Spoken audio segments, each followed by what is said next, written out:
Looks like we have about a minute before we get started, so feel free to grab a note card from one of the 3 dispensers that are floating around and get started at 2 o'clock.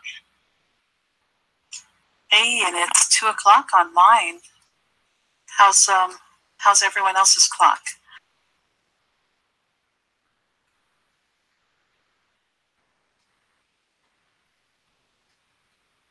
Great. Welcome to the Manifesto think tank session at Virtual World's Best Practices in Education 2018. During this session, please add your thoughts to the chat log as we reflect on the future of virtual reality, augmented reality, virtual worlds, and massively multiplayer online games and environments. Here are our speakers. Kay, over to you. Hey, hi, everybody. I'm Kay Novak. I'm an instructional designer, and I'm a doctoral student in educational equity with a concentration in technology. I'm also the co-chair of ISTE Games and Sims Network. Now, you might see ISTE a lot, around a lot, but ISTE is actually a 100,000 person international organization of educators. And ISTE Games and Simulation is one of the 24 special interest groups in this organization. The other one you might be most familiar with is VAN, which is Virtual Education Network. Now, our Games and Sims has approximately 2,200 members, and along with Blue Barker, who I think is on another avatar here, maybe Alyssa, and Abacus and Lear, we're currently facilitating Ready Player One with the Metagame Book Club for ISTE Games and Sims. And Chris.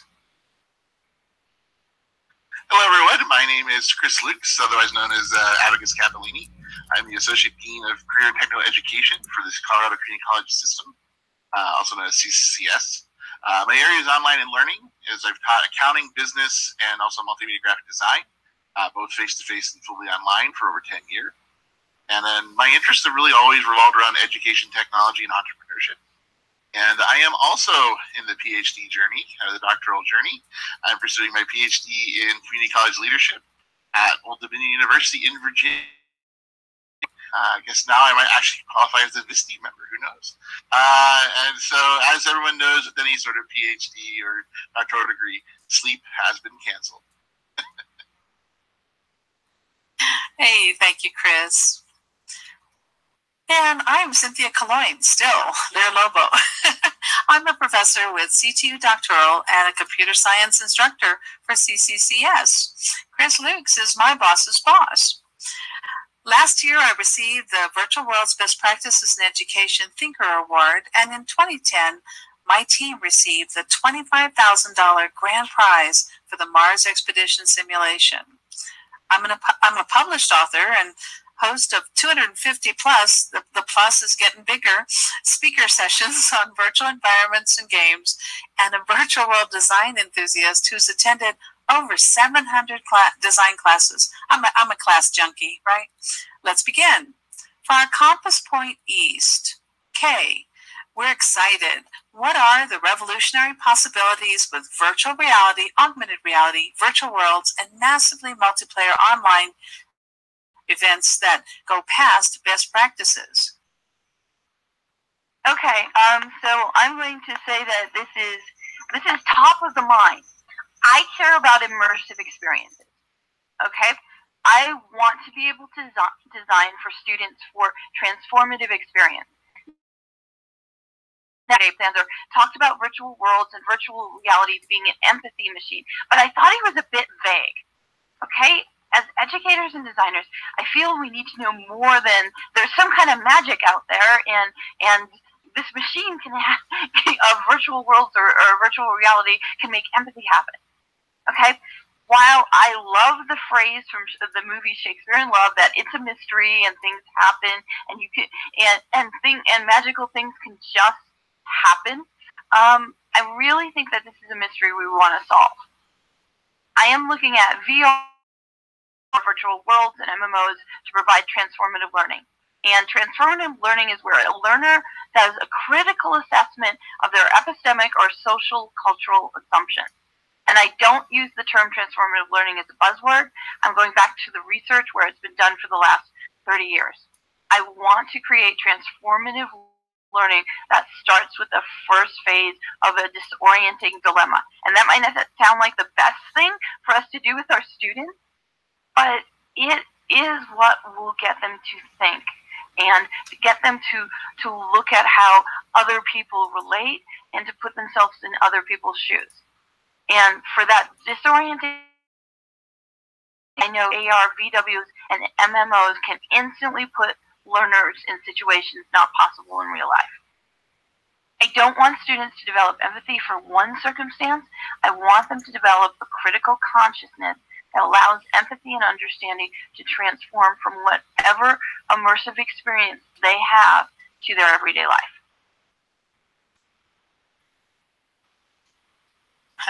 Thank you, Kay. And now for you, Chris.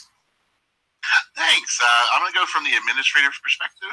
So for me, the really exciting thing is that these technologies offer channels for improving student engagement in the way that we deliver content. A lot of times what we're doing, especially in distance learning, online learning, is a lot of text. We're using a lot of different media that are relatively flat media when it comes to our courses. One of the things that AR, VR, and other pieces offer us is more of an in-depth look at different pieces, giving students different ways to go ahead and explore concepts, not only students, but also our instructors. And another thing is, as Kay talked about, not possible in real life, NPRL. Students can walk inside a computer. I teach computer technology. That's a really important thing when we're working with students, how to go ahead and look at a computer, look at what's going.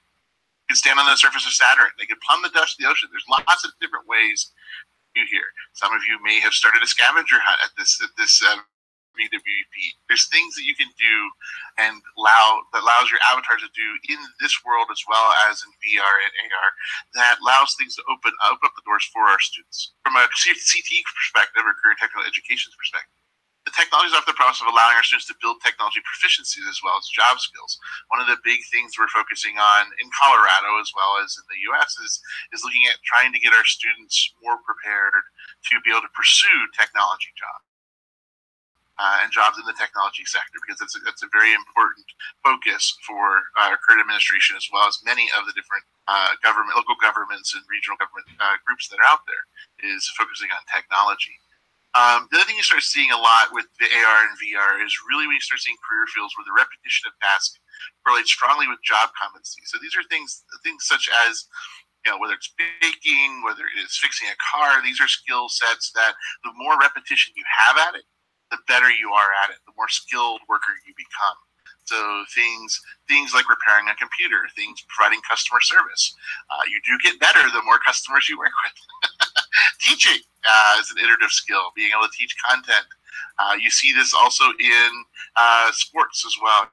You see this in the realm of football right now in the U.S., where they're using VR solutions to allow players that aren't necessarily starting players who are sitting on the bench to actually get virtual repetition by wearing VR headsets. So there's a lot of opportunity that's really sort of changing the way that we look, especially in career technical, how we might actually teach students job skills and allow them to start building experience in the classroom in addition to the normal methods of doing internships or assistantships or co-working environments.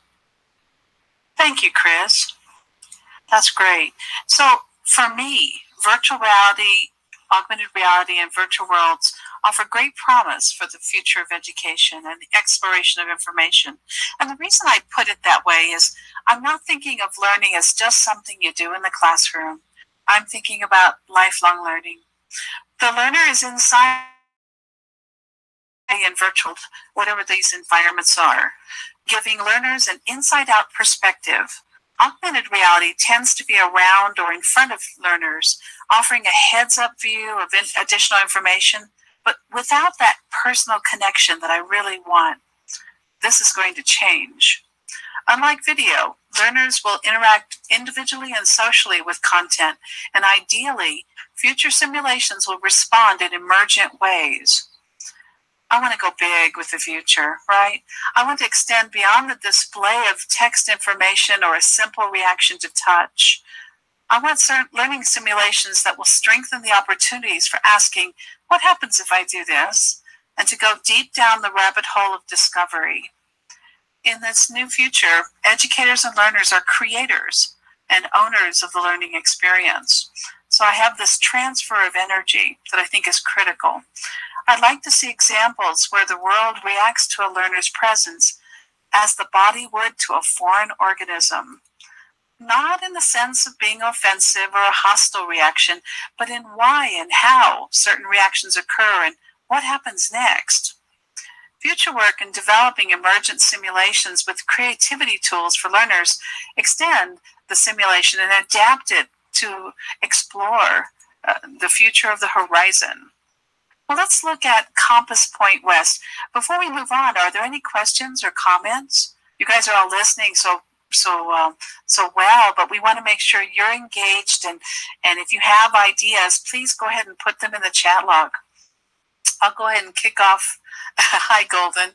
I'll go ahead and kick off the next compass point, but start thinking about, what does this mean to you? Absolutely. So while we wait for that, well, let's go ahead and we'll continue offering you information. Add your ideas as they occur. Compass Point West. What is worrisome about this brave new future, right? What is stopping us from implementing those revolutionary possibilities? Kay. Okay, everybody, I have a couple points, and I could have made this list longer, but these are the ones that are bothering me to begin with. Okay, I'm going to be U.S. focused, and that's because that's where I live, and that's what I know best. In the U.S. right now, I am worried about the repeal of net neutrality. This repeal will allow internet service providers to throttle bandwidth and block access to sites. That means a lot for us in virtual worlds and MMOs. It will allow the internet to no longer be considered a common good, like water and electricity. Immersive experiences like virtual worlds, virtual reality, AR, and MMOs need bandwidth. Again, this is for the US. The next thing is the digital use divide. And this was addressed in the US National Education Plan. Please go in and take a look at it. We have some educators who are technology adverse. And administrators, whether it's K through 12 or higher ed, rarely care about more than compliance with whatever educational technology tool they're using. So if a professor can use a gradebook and a learning management system, no more is asked of them. Every school, college, and university does have their tech champions and sometimes even an ed tech department, but they are fighting an uphill battle. This is a generalization that I hear from being involved in the International Society of Technology and others. The only exception I am currently hearing about is in Texas. The state of Texas is now requiring demonstration of the ISTE standards for teachers. That's a start, but this ISTE standard for teachers does not require the demonstration of creativity that the ISTE standards for students does. So the student standards are higher than the teacher standards. And for a student, you have to be an innovative designer. For an educator, you just have to be a designer. So those are my first two worries: the digital use divide, the net neutrality, and the digital use divide, which means teachers aren't learning how to use technology as well as their students. The third one I'm worried about is purchasing choices when it comes to technology. In K through 12, even something as simple as bringing Minecraft in, Chromebooks have won the war when it comes to providing students with tablets. They cost under $200. And now you can currently configure a Chromebook if it has an Intel processor so that it can have Minecraft. But for several years, this wasn't even the case. And while students were trying to get their teachers, and teachers were trying to get Minecraft into the schools, they couldn't because of the equipment. So if I was to wrap it all up, I would say there are pockets of innovation, and I'll paraphrase Dr. David Wiley and then Richard Culata from ISTE. For the most part, online learning and a lot of the technology in the classroom looks like what was possible in 1995. And I'm done. Well, that's a scary thought, isn't it? So, Chris.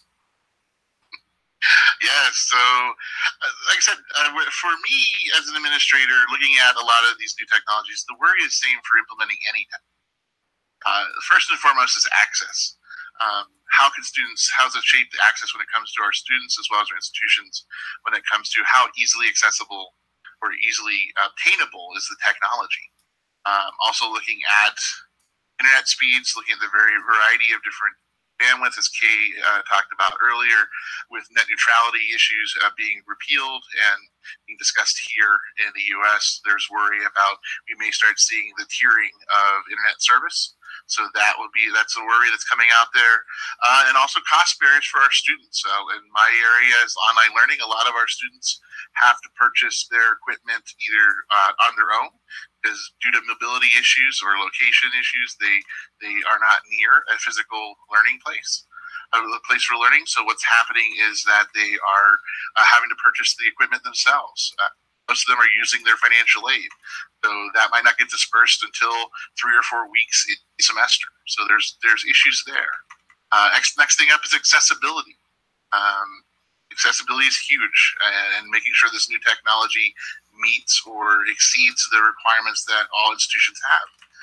And so that's one of the big challenges for a lot of this technology, is being able to work with varying degrees of ableness. And from an instructor or an educator standpoint, one of your biggest challenges is always trying to find an equal alternative experience that will give students with varying degrees of ableness the same fundamental experience as those that can actually use the technology. And also, it wouldn't be an administrative talk without discussion of alignment. So how we're using the courses, or how do they fit? How do they go ahead and work with alignment of course competencies, institutional goals, and other various initiatives? These are administrators always going to be thinking about anytime you bring new technology, anytime you bring anything together. These are going to be common questions that you're going to. The next piece is effectiveness in regards to improving student performance, placement, and retention. In other words, how will this help students? Have you done a pilot? Have you been able to track students and compare them against your traditional students? So this is sort of moving into the research end of education and being able to pull and document that. You're starting to get into data analytics. You're starting to get into FOPA and FERPA issues when it comes to protecting student data. Also, the wonderful issues we're now seeing with the breaches and security. Always lots of fun there. Scalability is huge. If you have any of you have discovered as you're developing patients at your local level that a lot of times it's not necessarily transferable to your fellow faculty or fellow instructors. You really have to look at that scalability piece. How much is it going to cost, or how many resources do you need to allocate to make sure that all the instructors can know how to use it for whether it's a disciplinary subject area or even a grade level, K-12 level. The technology itself is always scalable with the technology. Some of the new technology isn't necessarily scalable. And what I mean by that is Colorado Community College system, we have 138,000 students. The technology, a lot of what we look at is how much of that technology can be accessed by all of the students and obtainable by those. And then also, that's also doing the student orientation and onboarding, as some of you have experienced firsthand from your previous presentation at UP and some other conferences. It's always interesting to get the students' opinion about navigation and how to move around in the world and the different things they find that maybe whenever you are developing the project yourself. And lastly is financial. What is the cost, the budgeted need, the potential return on investment? These are things that education has to think about more and more. And the reason for that is, we've seen a shift in the U.S. where the education is now perceived as a private good instead of a public good. What I mean by that is that education used to be that having a highly educated workforce or having a highly educated population was considered a good thing for your country. And now it seems that now in the last decade or so, it's shifted where now education seems something that is a personal good. It's something that you do to make yourself better, and it really doesn't have as much public value what it's perceived as. How that shows up And our legislation is our legislation asking us for retention issue, looking at how our students perform, how are we saving students money, reduce like that. So those are all things that really sort of hit the worrisome compass point, is looking at, you know, the common questions which are common for all administrators throughout any sort of. Thank you, Chris. That was great. And you guys are going to notice I keep reminding myself of the question, right? Lear, what are the barriers?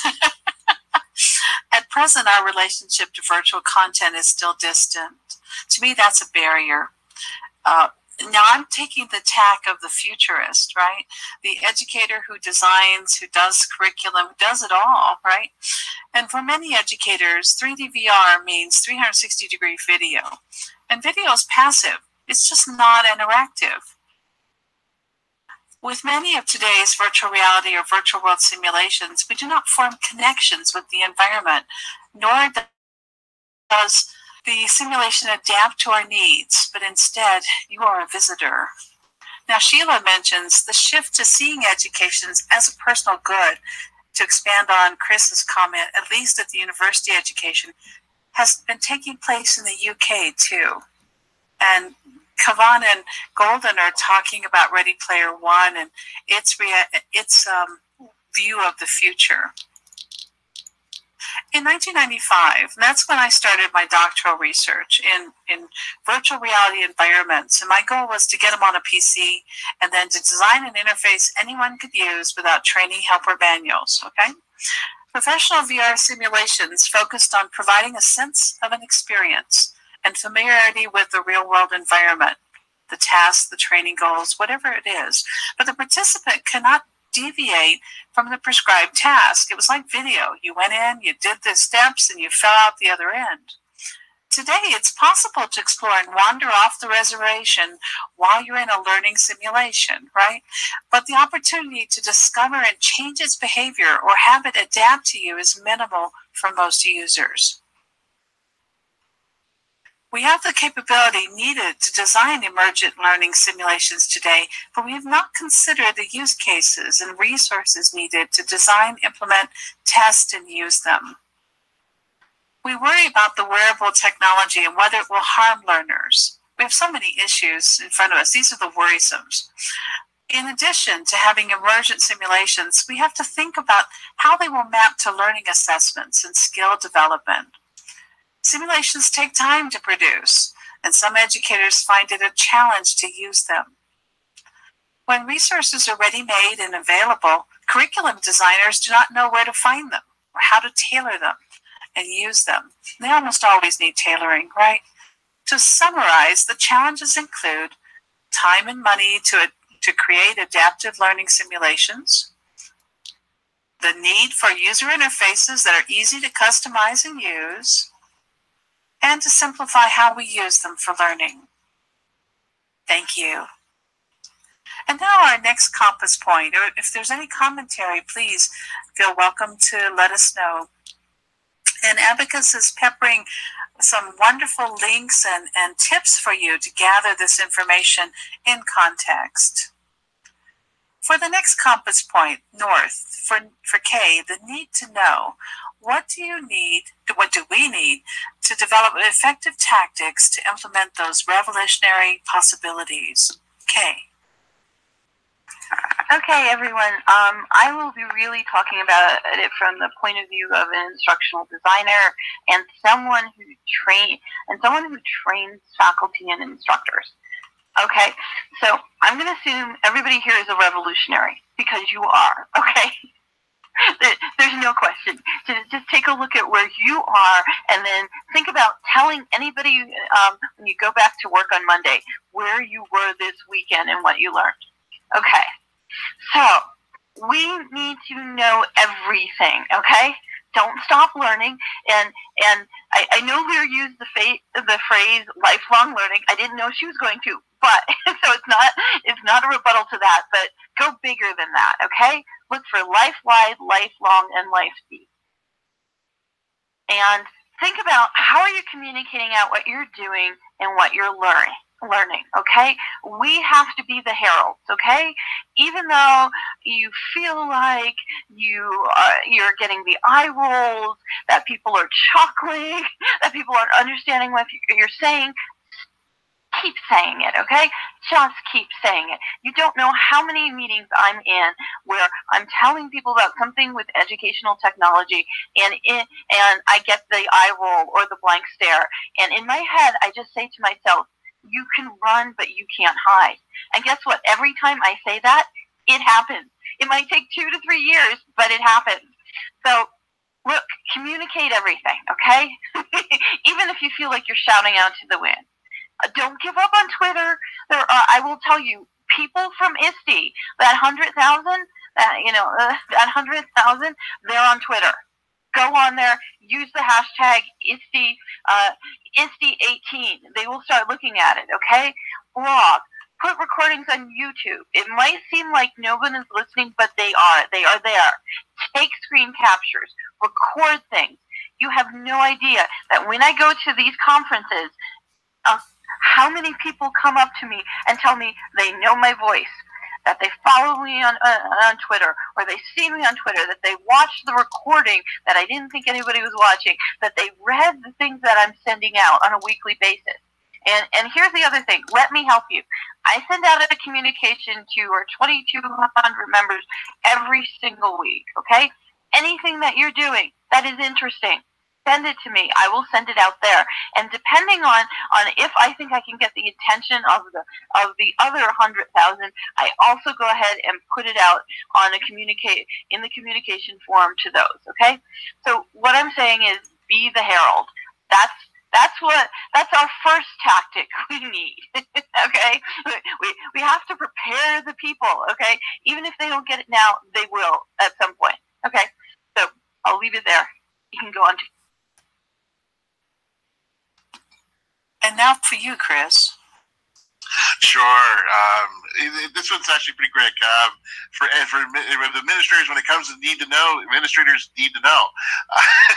You have to share that information with us. Need to know how the technology will fit in the existing curriculum, align with institutional and discipline goals and standards. How the technology align with institutional accessibility standards. How students and instructors will introduce the technology. These are all going to be the same questions that probably all of you hopefully have been hearing from a minute that have just no. A lot of times if you're getting a no, then that typically means the administrator is maybe feeling a bit pressured, or maybe they're feeling they're not getting enough lead time to sort of digest what you're giving them and replying to them. So keeping your administrators in the loop is a really good practice for any educator. Is one of the things that administrators do not like to do is whenever somebody comes to us and says, okay, so I hear so-and-so is using this stuff in the class, and what do you think about it? And that could be that could be a legislator asking us, the president of a university asking us. So it's one of the things that always keep your administrators in the loop, and giving a heads up whenever you're thinking about looking at new technology. Those are one of the things that I hear a lot from my fellow deans and fellow administrators, is that there's a lot going on, but they're never too busy to hear about something you guys are doing innovative. So there's a lot of support for everyone trying to do innovative work and trying to new ways to make our students' lives better. And so that's something we're always open to having discussions about.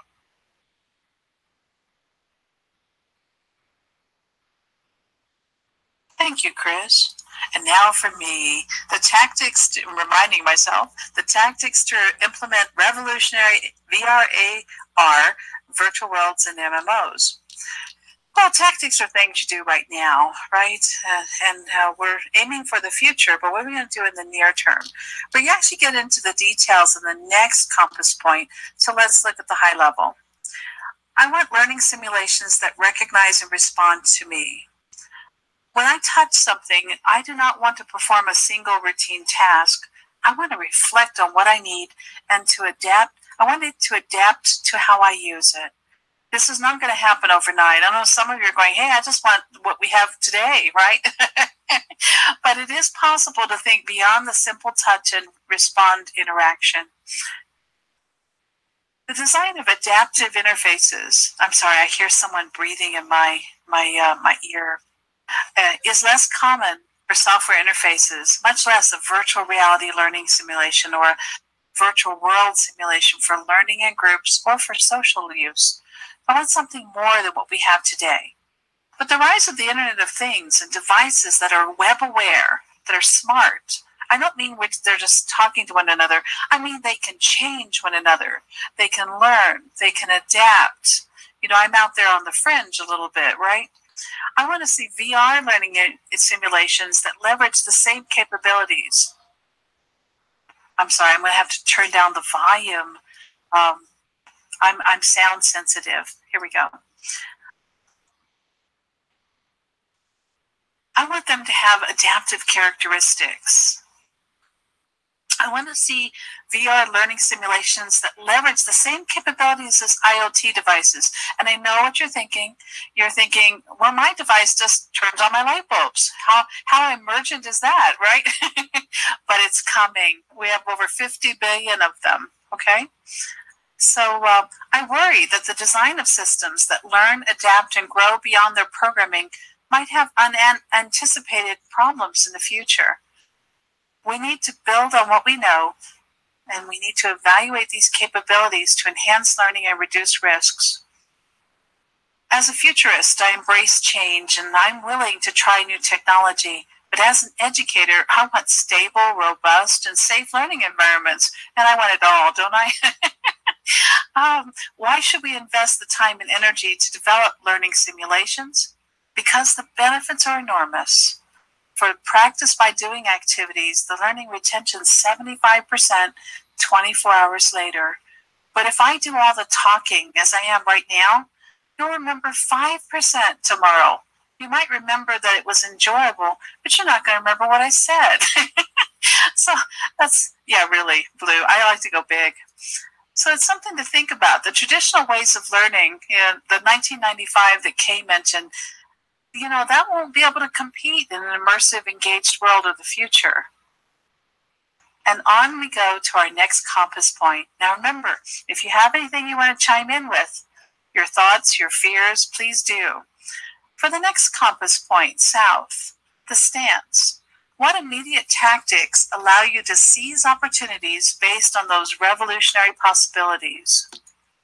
Kay.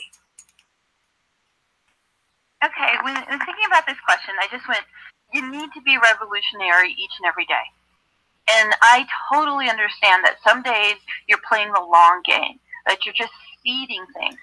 And once in a while you get a win that you weren't expecting. Now, this is not, my example is not virtual world based, it is a game based learning, but we started seeding escape rooms and talking to people about escape rooms in 2015. Right now, I have a good number of faculty that are willing to do things with escape rooms, which is a form of game-based learning. So sometimes you seed some ideas and then they come to fruition. The next thing now, read about everything. Go to every webinar and session and always be learning. And then educate every one of your colleagues that you can. Introduce your colleagues to these revolutionary ideas, because the more they hear them, the less out of the norm and the less revolutionary that they will sound. We want to make them sound boring. And then go ahead and support the revolutionaries in your midst. And support them and also applaud people when they take their first steps. For me, in the last 2 years, it's just been people using something as easy as a Padlet. When they're willing to do that, I applaud them. Understand that you might have to cover concepts, design, and tech over and over again, and that's okay. Okay, you're not seeking social media fame and fortune. If you were, here's the thing. I would see a vendor tag over your name if that's what you were doing. I would be seeing that right now. Okay, look, you're in it for the long game. You are looking to change education. Now, I'll give you an example. For us with ISTE Games and Sims, we did the Ready Player One book club to demonstrate gamification, and that was back in 2015. And we had a lot of pioneers in that iteration, and they learned about gamification. Now we're doing it again, and we're looking to bring more educators in to think about connected learning, connectivism, and the metagame. And we've even thrown in Lit RPG. And Lit RPG, once you hear what it is, you're going to go, oh my God, of course, I know this, and I can have my students do it, or I can tell educators about it. It's just literature plus a role-playing game. And that's all that it is. It is books and audios where you read someone who is about someone who is in a game. And we might not be able to get educators to come into virtual worlds, VR, or MMOs right now, but maybe we can get them to give their students an assignment where they write about playing a character in a virtual world, virtual reality, or MMO. So, like I said, we're looking for every opportunity to introduce these concepts to our fellow educators, to get them used to the idea of immersive experiences that can provide for deeper and transformative learning. Thank you, Kay. And over to you, Chris. Sure. For me, I'd recommend exploring the technologies with an eye for what epistemic frames or what communities of practice the technology lends itself to. It's one of those things where you're always looking back at your technology and seeing how it fits in, because for most individuals, this is how it's going to, this is the argumentation that you use when it comes to how do you argue your position of using these new technologies as well as justify their use. So really look at how might the technology make a different concept or practice easier to understand. Remember, it might not be the entire experience that has you alive. For instance, whenever I did World of Warcraft in accounting, I focused on the auction house. I didn't focus on gameplay or looking at that. I focused on the business aspects of it. So how can you actually pull out the individual parts that work best for your specific discipline or for your area or concept that you're trying to teach? And then the other part is what we all try to do. We try to get our colleagues involved. So we try to get a few students involved. I mean, one thing we can say is getting students involved, getting some recordings of students experiencing the technology, giving their feedback on the technology. That is something that a lot of your administrators, as well as our legislators, our community stakeholders, they like to see that piece where they're seeing the students and they're seeing the benefit to the students. That's the wonderful thing you can do here in a virtual environment, or even in AR and VR, is that if you're using a 360 video camera, you can record an experience and then you can give it to your stakeholders and they can go ahead and watch it on their device. So it's like they're being there even though they're not necessarily there. So there's ways to capture those experiences, document those experiences, and put it into a format that's easily digested by those that are in the decision-making power for you, because that's going to help make your life a lot easier. Is getting a few of those folks in your back pocket and behind you, so that way they can go ahead and really champion for you. That's one of the things I think we all try. Spend a lot of time going ahead trying to develop those champions and getting those individuals to champion us. And these technologies offer yet another way to reach out and discover who these potential champions might be, and give them the ammunition they need whenever they go up and they speak out for your groups and to support you as you continue on. As Kay said, this is the long game. He is building that consensus, building those groups behind you, help support and help make your life, help transition the technology and help you deal with any sort of speed bumps that might pop up there.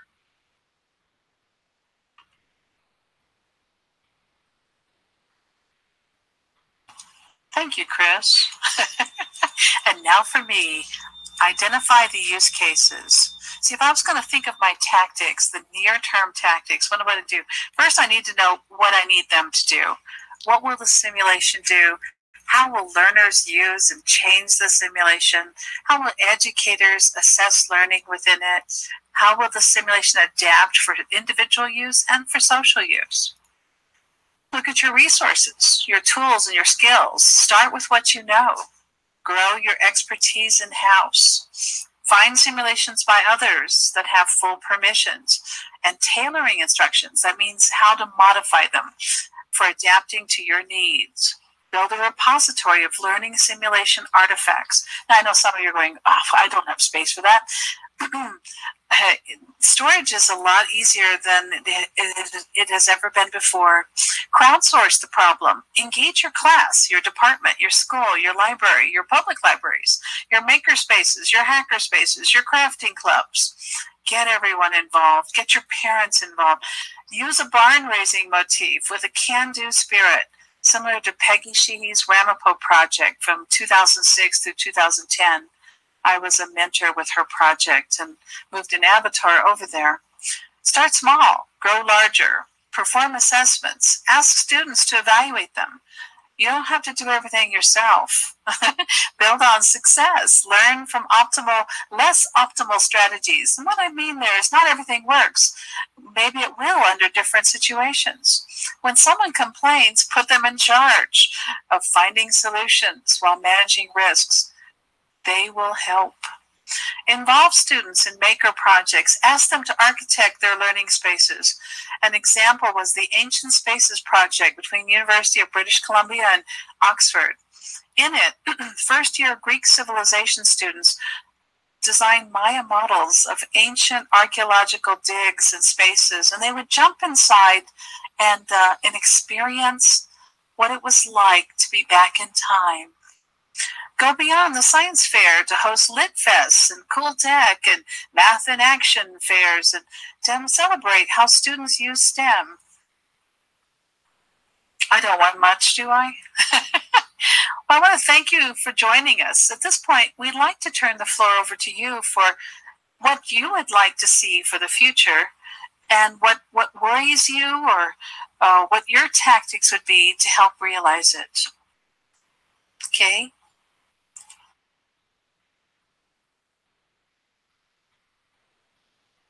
Now, Golden mentions that the sad fact is that children are having to actively pursue interactions through simulations outside of education.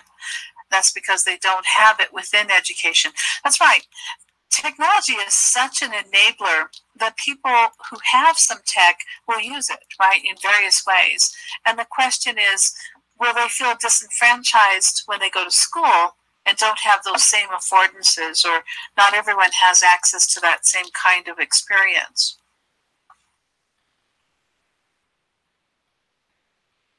Well, we see quite a few comments here. Go ahead, Kay. Oh, I was just going to say, Gordon, the Connected Learning Group, it is out of the Digital Media Literacy, and this is grant-funded MacArthur Foundation. They're the ones that are looking at it. I put that link there, and I also put a link to all of our links that we made as we were discussing this. But I will tell you, read the report, and I know what you're doing with your kids. Your kids, I believe, are going beyond what's even mentioned in this report. And what I would say is that, and I was asked by Gwen earlier, oh, what did you think of like the speaker and stuff like that? And I said, and the sessions, and I said that the keynote from yesterday, Brian Alexander, was excellent, but he's considered one of the leading futurists in education, okay? He was a great catch for VWBPE to get, but if you were listening to him, we have gone further. I know Val Librarian has spoken about meta-literacy, okay? And they're doing meta-literacy. When I asked the question about it, he wasn't able to expand or give us more than what I have heard from Val. And I've heard a lot of you talk about what you're doing. We're doing more. We need to, about whether we're blogging about it or letting researchers come in or something like that. We are doing more than most are doing. We need to get that word out, and we need to expand on it. Because, Gordon, your students are doing even more than connected learning. And now I'll be quiet because I've been talking a lot. Okay. No, I'm not. We're living on the bleeding edge, okay? And you know the statement. How do you know that you're on the cutting edge? How do you know you're on the cutting edge? Because you bleed, and we've all bled, okay?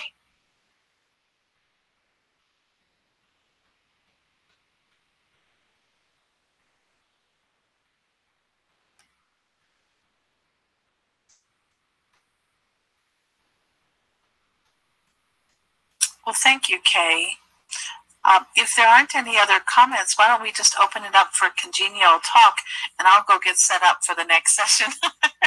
I want to thank everyone, our presenters, and everyone for joining us, our organizers, our hosts, the wonderful transcriptionists, and which isn't me.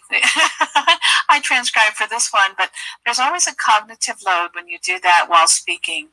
Have a great Virtual World's Best Practices in Education 2018 conference. And don't forget, after the conference, we also have immersive experiences. I want to put in a little plug for the Noble Garden in World of Warcraft.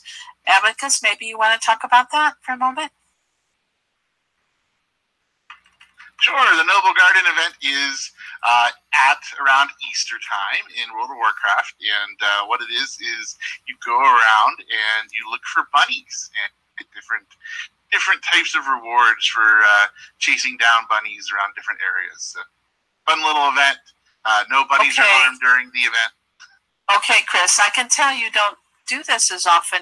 What happens is the bunnies go by and they lay an egg as you're watching. It's so kind of funny. And your goal is to click on the egg, and you collect these things, and you get prizes for them, all kinds of prizes. And you're looking at a master egg hunter here, right? I am all about the holidays, right? Because I love to celebrate in games, so I go to all of them, and I must get all the toys, right? So I love those, and we're going to be doing it. You'll want to prepare an account in advance. I think Chris has instructions on the site for the immersive experience, because we're going to do some realm hopping to get us all together. Isn't that right, Chris?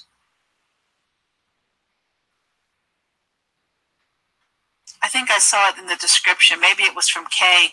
Yes, we can provide it in the description. Great. And that's going to be a lot of fun. I don't realm hop very often, whereas these guys are pros, right?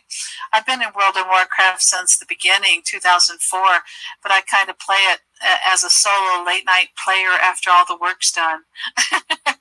Well, see you all later. Thank you.